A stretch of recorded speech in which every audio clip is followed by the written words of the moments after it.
Olá! Hoje é dia de aula de encerramento da disciplina 23, Conteúdos e Didática de Ciências e Saúde, do curso de Pedagogia Unesp-Univesp. Vamos conversar ao vivo com o professor autor da disciplina, Gilberto Luiz de Azevedo Borges, da Unesp de Botucatu.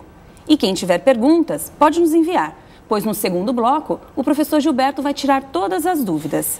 Boa noite, professor. Boa noite. Gostaria, nessa nossa conversa de hoje, de entender um pouco, professor, como é que foi o andamento da disciplina? Como é que os alunos viram a disciplina que envolve os conteúdos e a didática de ciências e saúde? Bom, eu espero que tenha sido boa, né? A gente não tem todos os dados a respeito ainda. E as informações que nós temos é que as coisas ocorreram tranquilamente. A gente sabe que foi proposto uma quantidade significativa de atividade, bastante texto, né? Mas a gente espera que tenha sido proveitoso para os alunos. Então, a minha avaliação, embora ainda não seja definitiva, é de um saldo positivo, né? E acho que a gente conseguiu, em relação aos objetivos gerais colocados, atingir, ou vamos atingir agora com o encerramento da disciplina, aquilo que era fundamental, ou seja, um momento de reflexão a respeito das possibilidades e dos limites do ensino de ciência, mostrando que, apesar das dificuldades que os professores têm, é possível fazer um ensino de qualidade, é possível fazer com que o aluno participe efetivamente. Então, eu acho que no saldo aí foi positivo. O senhor acha que depois de ter passado por toda essa experiência, tanto nos exercícios quanto na leitura dos textos, até mesmo assistindo aos programas feitos em relação a esses temas, os alunos vão levar um conhecimento interessante para a sala de aula, tanto para o professor quanto para quem vai ser gestor, por exemplo, de uma escola no futuro? Eu espero que sim, acredito realmente que sim, né? A gente procurou fazer uma disciplina, quer dizer, pautada na realidade, e nas possibilidades que existem para o trabalho do ensino, no ensino de ciências. Embora tenha sido feita uma proposta que, no geral, é uma proposta que demanda mudança em algumas condutas, em conhecimento do professor, a gente continua a acreditar, eu continuo a acreditar e tenho a impressão que isso passou para os alunos, que é uma possibilidade efetiva de trabalho, né? Tanto para o professor como para a equipe escolar, né? E você coloca a questão do gestor, né? O nosso curso também tem as características de formação de gestores, então a gente espera que os futuros gestores tenham percebido, quer dizer, a importância do ensino de ciência na grade curricular. A gente sabe, falamos isso no nosso primeiro encontro, a história do ensino de ciência tem mostrado momentos de maior desenvolvimento, momentos em que o ensino de ciência tem um certo refluxo, né? E a gente sabe que o papel da equipe escolar é fundamental. E, nesse sentido, o gestor tem um papel fundamental, um papel essencial de articular. Aliás, né, você colocou a questão dos vídeos, todos os vídeos mostram que o trabalho funciona bem quando tem uma equipe por trás. E equipe significa professor, significa os funcionários, significa o coordenador, o gestor e a comunidade envolvida. Então, essa foi a mensagem e a gente espera que, tanto para o professor que vai atuar ou que está atuando em sala, como para o futuro gestor, tenha ficado essa mensagem. Ensinar ciências não é fácil, né? Muitas vezes gera um certo tumulto na escola, sai da sala de aula, mexe com água, mexe com terra. Então, o gestor tem que compreender essa dinâmica do ensino de ciências e, se ele compreender isso, certamente ele vai apoiar as iniciativas visando a melhoria da qualidade do ensino. Acaba sendo uma disciplina diferenciada, não, professor? Porque, como o senhor disse, demanda que o professor saia da sala de aula em alguns momentos, explore os espaços da escola, o jardim ou a horta, e isso nem sempre faz com que a escola fique calma. Com certeza. Mas são necessárias essas articulações do professor com o colega da sala do lado, até mesmo com o coordenador pedagógico ou o diretor, para que a atividade em si ela seja plenamente realizada. Com certeza. Se não houver esse trabalho em equipe, ficar o professor sozinho, ele até pode conseguir alguma coisa.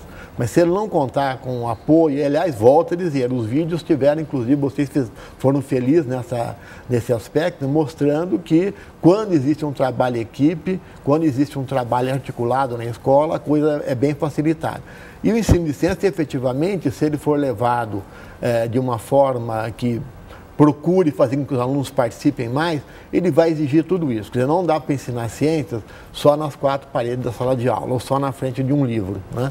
Ensinar ciência na perspectiva que nós procuramos passar nessa disciplina vai exigir necessariamente, sem dúvida nenhuma, atividades que demandam essa mudança na dinâmica do trabalho em sala de aula. Então, a compreensão, e mais que a compreensão, o apoio da equipe escolar é fundamental nesse trabalho. E isso, a gente está falando tanto da educação infantil quanto do fundamental até os primeiros e os primeiros anos, na verdade, até o 5º ano, não é isso, professor? Mas da educação infantil existe, assim, a gente pode dizer que um diferencial em relação a tudo que o senhor vem dizendo, ou dessa mesma maneira pode ser aplicado para as crianças pequenas? Não, o princípio é o mesmo. Eu diria que o ensino de ciência tem algumas características, né, entre as quais a questão da dinâmica das possibilidades de trabalho, que se estende desde os anos iniciais, pré-escola, até o ensino médio, né? Eu diria que fazer um ensino hoje de ciências, um ensino de biologia, um ensino de física, de química, enfim, das áreas de ciências naturais de uma forma dinâmica, vai exigir esse trabalho em todos os níveis. Na educação infantil, eu diria até que existe uma dinâmica na sala de aula, uma dinâmica na própria escola, né? Ou seja, ela é menos formal no sentido de aluno ali colocado, né, na sala de aula, que até pode facilitar. Então, explorar, por exemplo, as atividades, explorar o meio, o entorno da escola, o pátio da escola, criança pequena não dá para sair muito, e criar, fazer da sala, do espaço da criança um local, uma sala ambiente, por exemplo, com flores, com plantas, com minhoca, enfim, com aquilo que pode dar ao aluno uma compreensão mais rica do ensino de ciências, das ciências como um todo. Isso é fundamental. Então, eu diria que em todos os níveis de escolaridade é possível trabalhar de uma forma que os alunos efetivamente se envolvam no processo de aquisição de conhecimento. Agora, quando se fala ainda de ensino de ciências, professor, o que assusta mais o professor que está se formando agora, aquela pessoa que ainda não tem tanta experiência em sala de aula, pensando nessa perspectiva, na perspectiva de botar o aluno mesmo com a mão na massa? O que o professor ou o estudante de pedagogia se assusta mais? Ele teme o quê? Não dá conta do conteúdo, não dá conta da questão prática do tema? Na opinião do senhor, o que é o bicho de 7 cabeças ainda na sala de aula? Ele pode até fazer uma escalinha, mas eu acho que destacado é a questão do conteúdo, a diversidade de conteúdo, né? Nós já tocamos nessa questão na abertura dessa disciplina. Os textos do caderno, os vídeos mostram isso, o professor fala. É difícil, mas é possível fazer. Então, eu diria que, sem sombra de dúvida, a questão do conteúdo deve ser o principal fator que assusta o professor. Mas a gente também procurou mostrar, em todas as possibilidades que nós tivemos, de que é possível superar essas dificuldades, né? E com aquele mecanismo de sempre, com estudo, com troca entre os colegas, com busca de apoio, né? Com apoio externo da universidade, de entidades que possam colaborar.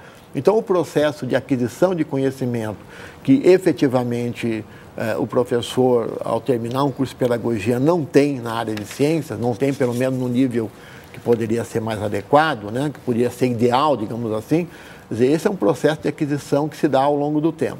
Então, eu acho que é importante enfrentar o desafio. Quero fazer uma coisa diferente, quero mudar, né? E isso vai exigir, sem sombra de dúvida, um estudo, né? Como o Nélio Biso colocou no último vídeo dele, quer dizer, se é professor é porque gosta de estudar, esse é um princípio básico, né? Quem não gosta de estudar, quem não gosta de enfrentar as dificuldades, dificilmente vai exercer o magistério com a qualidade desejada. Então, o desafio é aprender, buscar aprender sempre. O conteúdo de ciências, na verdade, não se diferencia muito em relação, por exemplo, da história, das artes. O professor tem que estar estudando e planejando a aula, independentemente da disciplina, mas eu acho que a dedicação é importante, não é mesmo, professor? Claro, sem dúvida. A gente está falando das ciências aqui, mas esse problema da formação, da questão do conteúdo, ela é comum a todas as áreas de conhecimento, né? É evidente que a diversidade de áreas que engloba as ciências pode assustar um pouco mais do que história e geografia, né?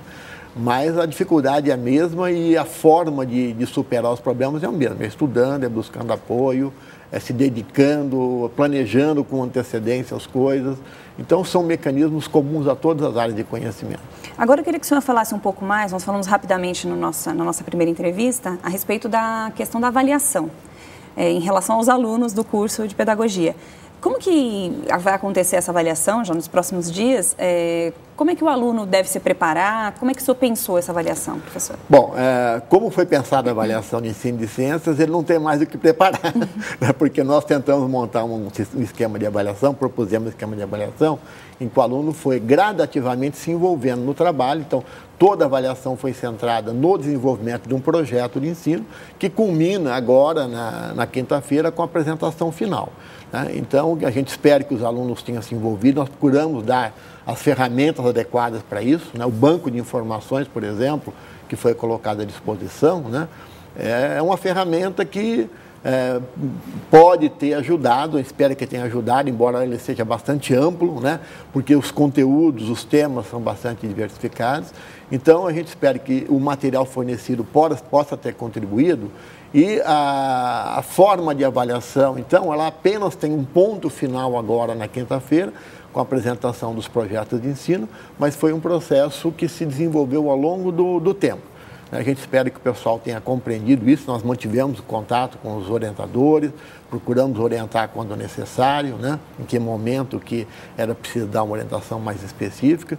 Então, eu diria o seguinte, a avaliação a gente procurou fazer com que não fosse uma coisa absolutamente formal dentro do curso. Ela é parte da estrutura que foi montada, da proposta que foi montada para a disciplina, né? E na quinta-feira nós encerramos, espero que todos tenham se dedicado ao longo desse um mês e possam apresentar propostas significativas que reflitam efetivamente os objetivos colocados pela disciplina. Professor, agora voltando ainda em relação aos exemplos que nós podemos observar nos programas, são, em sua maioria, escolas públicas, escolas em que os professores realmente pediram ajuda ou da universidade, ou fazem parte de uma equipe muito concisa, a gente pode dizer assim, que tem o apoio do coordenador pedagógico, do diretor. De que maneira o aluno que acompanhou tanto os programas e está acompanhando a disciplina, ele pode tirar proveito dessas experiências, de alguma maneira olhar esses exemplos e levar para o dia a dia na sala de aula? Eu acho que esse é o objetivo principal da disciplina. Eu, sinceramente, eu não imagino que em um mês de uma disciplina, né, pela concentração de atividades, a gente consiga fazer muito mais do que sensibilizar e dar algumas possibilidades de caminho. Então, quando nós pensamos o caderno, quando nós discutimos com vocês a questão dos vídeos, era no sentido de dar um material que pudesse ser constantemente consultado pelos professores, mesmo, visitado. Né? Então, o vídeo continua ali, ele tem o CD, o caderno está à disposição. A gente espera que esse princípio fundamental da aprendizagem, que é aprender a buscar a informação, aprender a aprender, como a gente diz aí, né, possa ter sido passado na disciplina. É evidente que o projeto de ensino que a gente está colocando como uma avaliação, ele foi um exercício de como é que a gente pode, a partir de um tema, buscar informações, né, e, a partir dessas informações, construir toda uma lógica, toda uma forma de trabalho diferenciada. Então, acho que é isso que a gente procurou colocar, que tem um material aí que a gente espera que possa fazer parte do trabalho cotidiano do professor. Então, voltar ao texto, voltar ao vídeo, é uma coisa fundamental para que ele possa, enfim, avançar nos objetivos que a gente levantou. Tá ótimo, professor. Nós vamos então fazer um intervalo rápido e daqui a pouco nós voltamos com o encerramento da disciplina 23, Conteúdos e Didática de Ciências e Saúde. Mandem suas perguntas para o professor Gilberto. Até já. Estamos de volta com a aula de encerramento da disciplina 23, do curso de Pedagogia Unesp-Univesp, Conteúdos e Didática de Ciências e Saúde. Agora, o professor Gilberto Luiz Azevedo Borges vai responder as perguntas que os alunos enviaram pela internet. Professor, para começar, uma pergunta vinda do Polo de Franca, do aluno Rafael. Os desenhos infantis humanizam os animais, insetos e outros seres vivos. Como essas características humanizadas podem contribuir ou prejudicar o entendimento do que é natureza por parte das crianças? Então, botar sorriso no sol, colocar sorriso em tudo que é na nuvem, né, nas estrelas. Isso é bom ou é ruim o professor apresentar, principalmente para a criança pequena, dessa maneira, professor? Olha, é difícil dizer se é bom ou é ruim. Evidentemente que é um recurso, a gente tem que pensar nesse sentido, é um recurso pedagógico que se utiliza para tornar talvez mais próximo da compreensão dos alunos, né? Tornar mais lúdico, quer dizer, colocar o solzinho, colocar a criança e as gotas da chuva com formato, né, com cores, etc. Então, eu diria que é um recurso pedagógico. Se for entendido como recurso pedagógico, né? E se a gente usar esse exemplo para poder fazer uma passagem para aquilo que é natural, para aquilo que é real, eu acho que não teria problema nenhum, né? Então, eu diria que nos anos iniciais, na educação infantil, nos anos iniciais, se a gente entender, e se a criança conseguir entender que esse é um recurso, eu acho que não teria maiores problemas, não. Mas a gente tem que gradativamente aproximá-la e ela mesma vai perceber isso, né? A hora que ela vê o sol, né? Não é do jeito que está no livro, né? E aí, mas é importante o professor ter esse diálogo com a criança, né? E tentar, inclusive, compreender, quer dizer, como é que ela vê isso, né? O que significa para ela essa forma de representação. E, a partir daí, ele vai encontrando os espaços para poder chegar naquilo que é o real da natureza. Mas não existe um momento exato, a partir de agora, esquece o rostinho feliz e parte para a teoria. A gente encontra livros didáticos, normalmente assim, na educação infantil e anos iniciais, parece que assim, é a época da brincadeira, então as coisas estão muito marcadas por um período mais lúdico, né? Mas eu diria que não tem, não. Por isso que eu disse que é importante esse diálogo com as crianças. Ao mesmo tempo que você mostra a representação de uma joaninha, por exemplo, né? Que é um bichinho muito bonitinho, que todo mundo gosta de colocar, de enfeitar, de colocar cores que não são reais, você mostra o real, né? E vai tentando fazer essa relação. E a hora que você perceber que é possível fazer a passagem dessa parte mais representativa para a parte real, e é aí que tem que acontecer essa mudança. Professora, mais uma pergunta vinda de Franca, do Polo de Franca, aluna Wanda. Gostaria de mais informações para a área de ciências da educação inclusiva, sobretudo de deficientes visuais, surdos, deficiências físicas. Penso muito sobre isso e sinto carência de informações a esse respeito. Existe alguma diferença, professora, em ensinar os conteúdos de ciência para essas crianças que têm algum tipo de dificuldade? Olha, em princípio não. A gente, né, se é uma situação de inclusão, e o princípio básico é esse, ensinar as mesmas coisas para todos, né? Agora, é evidente, eu acho que essa é a preocupação dela, é como fazer isso, né? Você sai, por exemplo, com as crianças para uma atividade fora da sala de aula, no próprio entorno da escola, se não houver uma preparação específica, dificulta muito. Hoje nós temos várias situações, vários locais já devidamente organizados para que possa receber o deficiente visual, o deficiente auditivo, né? Mas, a rigor, eu diria que essa é uma questão ainda muito precária no ensino de ciências, né? Eu, quando professor da rede estadual, tive uma aluna que era deficiente visual, né? Ela não enxergava absolutamente nada. E a gente trabalhava com atividades práticas. Como fazer a atividade prática, né, e fazer com que ela percebesse os fenômenos para que pudesse responder, né? Essa era uma dificuldade, ajudava muito os colegas, né? Os alunos ajudavam descrevendo, colocando a mão dela no experimento, enfim. A gente criava situações e a classe interagia muito com ela nesse sentido, para que ela pudesse ter minimamente a percepção do que estava acontecendo. Agora, a literatura específica sobre ensino de ciência ainda é muito restrita, né? Em campus de Bauru, por exemplo, na pós-graduação, tem um grupo que trabalha com isso, né? Então, eu recomendaria, inclusive, consultar a revista Ciência e Educação da Unesp de Bauru, da pós-graduação, tem algumas coisas. Mas esse é um desafio, acho que é um bom trabalho, inclusive, se ela estiver interessada, né, em fazer pesquisas, em avançar. É um caminho para o mestrado. É um caminho para o mestrado e para muito mais coisa.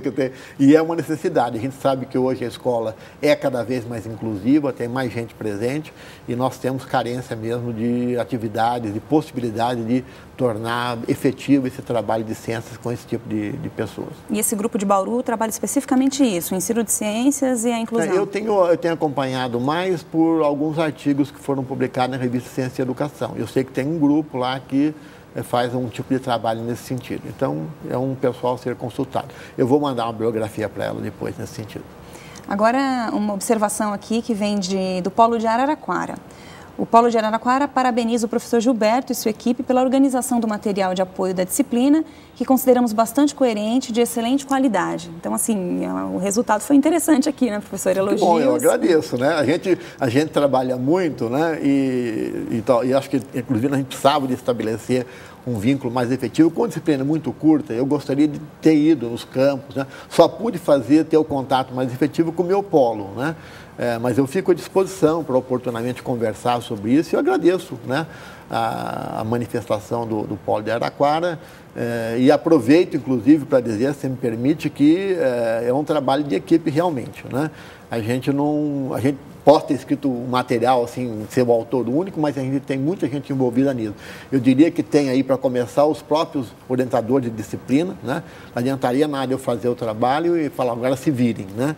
Eu acho que eu procurei estabelecer uma relação com eles de cooperação, creio que isso foi efetivo, então eu teria que agradecer muito os orientadores de disciplina pelo envolvimento no trabalho, os alunos, né, por procurarem se apropriar desse material, agradecer os orientadores de turma, né, que estão presentes nesse trabalho, agradecer também toda a equipe da Universp TV pelo cuidado que teve em preparar o material e aproveitar a oportunidade, já que é nosso último encontro aqui, agradecer especificamente algumas pessoas que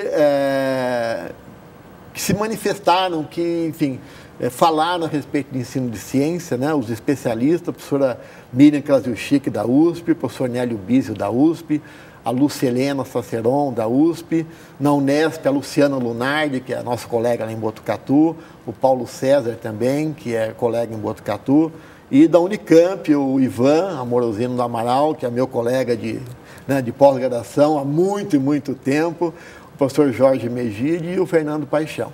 E agradecer, sobretudo, em relação à questão dos vídeos, às escolas que colaboraram efetivamente, né? Nós estávamos conversando um pouquinho antes, você me dizendo a manifestação de alegria das escolas em saber do resultado do trabalho. Então, eu acho que é um trabalho em equipe e se a gente tiver algum mérito nisso, eu quero dividir esse mérito com todas essas pessoas.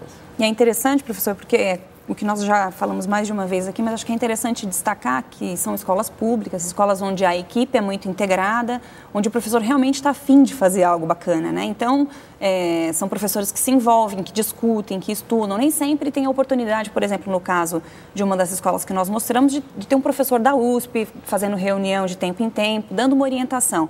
Mas parte do professor também, junto com a equipe, de pesquisar, de tentar encontrar o melhor caminho para lidar com um tema que não é um tema fácil, né? É um tema que vem mudando muito o jeito de ser ensinado, as questões de ciências, como o senhor mesmo colocou, e isso acho que assusta um pouco o professor, assim, à primeira vista. Como é que eu vou dar conta de tudo isso? Como é que eu vou falar da Lua, dos seres vivos, e vou falar também do corpo humano, tudo ao mesmo tempo, né? Como é que divide esse conteúdo? Como é que eu vou fazer uma criança tão pequena entender esses temas? Então, eu acho que o senhor destacou isso, acho que as escolas conseguindo conversar e se articular, acho que isso é importante, não, professor? Sem dúvida, eu acho que vocês foram muito felizes na escolha das escolas, eu queria até ressaltar isso, quer dizer, até podemos considerar que essa não é uma regra na maioria das escolas. Exatamente, são escolas infelizmente não é. Exceção, né? A gente pode dizer que as escolas que foram colocadas são exceções, né? Ou talvez uma fração muito pequena daquilo que está de fato acontecendo. Mas o importante é dizer que é possível, né? E você colocou isso de forma muito clara. Em situações em que há um apoio, que ele é importante, o pessoal da USP presente em algumas escolas aqui, mas algumas escolas também que, por conta própria, pela busca do professor, pela perspectiva de fazer o melhor, eles foram atrás, né? Se estudaram e conseguiram fazer um trabalho significativo. Então, acho que a mensagem fundamental é essa, né? É possível melhorar a qualidade do ensino de qualquer área de conhecimento, nós estamos dizendo de ciência, mas de qualquer área de conhecimento, é possível melhorar. Quer dizer, e aí alguns elementos para isso são importantes. Eu diria que primeiro o próprio esforço do professor, segundo buscar parceria na própria escola, né? Articular isso com a comunidade. Então, quando a gente fala de fazer um ensino de ciência centrado na questão da realidade do aluno, é um pouco explorar, usar um pouco essa riqueza que é a vida das pessoas, que é o ambiente onde ela vive, para que possa, a partir daí, construir toda uma dinâmica de trabalho que certamente vai dar resultado positivo. Partindo da realidade da criança, professor, e até levando em consideração a articulação com as demais disciplinas, é algo que está muito presente também, acho que nos parâmetros curriculares, a questão da interdisciplinaridade e dos temas transversais.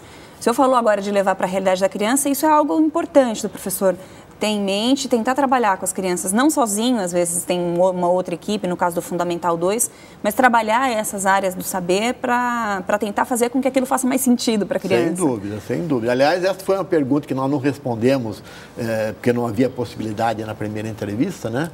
O pessoal de registro, que perguntou a respeito de como é que se faz, afinal de contas, para trabalhar a partir da realidade das pessoas, né? Você apontou aí, eu acho que essa situação toda que nós vivemos, né, no dia a dia, ela tem que estar presente em sala de aula, né? O ensino de ciência, de qualquer disciplina, ela não pode ser isolada desse contexto. É evidente que a gente não vai ficar preso apenas naquilo que é o cotidiano da criança. Ensino de ciência, ensino de geografia, ensino de história e de qualquer área é muito mais do que isso, né? Eu tenho que trabalhar o local, mas tem que ter uma perspectiva mais global. Então, essa, digamos, é um discurso tradicional, mas que vale. Mas se o ponto de partida for esse, quer dizer, o contexto de vida da criança, a situação do local onde ela vive, de contar com a comunidade, com a participação das pessoas, de repente tem lá um viveiro de planta que pode ser visitado, tem uma fábrica que pode ser visitada. O exemplo da escola do interior foi muito bom nisso, né? Exatamente. Então, o pessoal tem lá o local para visitar em São Miguel Arcanjo, foi também para Itu, para Salto visitar as coisas. Então, acho que explorar um pouco isso, né? Enfim, agora, isso não é uma atividade fácil, não é. Eu diria, inclusive, que é um trabalho que tem que ser feito em equipe e tem que ser feito a longo prazo. Talvez uma pequena coisa no ano seguinte. A ideia do banco de informações que a gente passou é isso, quer dizer, é preciso começar armazenar, entre aspas, quer dizer, buscar informações a partir de temas que sejam relevantes para que a gente possa, no decorrer de alguns anos, ter um material muito legal para poder trabalhar de forma diferenciada. A questão de trabalho com projeto é interessante também, né, para ciências? Sem dúvida. E aí trabalhar com projetos significa fundamentalmente você buscar informações, criar situações para que as coisas possam acontecer, né? O que nós propusemos nesse trabalho de projeto, como parte da avaliação deles, né, como elemento fundamental da avaliação, é exatamente esse momento, quer dizer, uma primeira etapa de elaboração do projeto. Eles não estão elaborando o projeto, eles estão levantando informações para que possa, a partir daí, desenvolver atividade com seus alunos. E nós esperamos que esse material possa servir para os professores trabalharem no ano que vem, nos demais anos das suas carreiras. Muito bom, professor. Eu agradeço imensamente a presença do senhor aqui, acho que foi bem esclarecedor para os alunos. Que tiveram um bom acompanhamento e aí os elogios mostram isso. Acho que foi bem proveitoso para todo mundo o curso, né? Ok, eu agradeço. Muito obrigado. Então, o programa de encerramento da disciplina 23, Conteúdos e Didática de Ciências e Saúde, termina aqui. Bons estudos e até o nosso próximo encontro.